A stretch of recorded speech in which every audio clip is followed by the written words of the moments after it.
नहीं है तो हर एक धर्म एक संविधान है केवल, और उनकी पुस्तकें वो बस संवैधानिक पुस्तकों का एक मेल जोड़ है। तो हमारा संविधान जो पहले हमें लेकर के आया बस तिलक चोटी तक,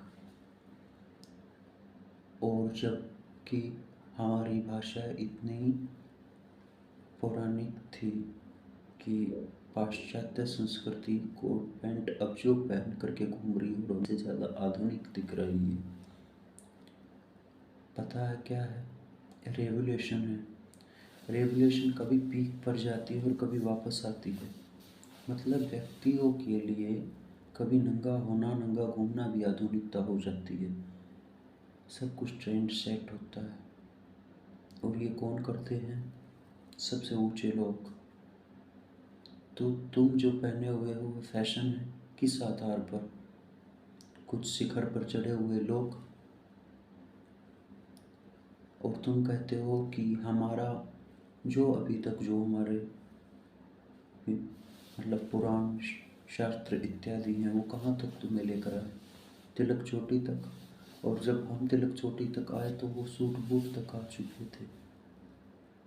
तो अब वही सब कुछ जंगली नियम लागू हो रहे हैं ना।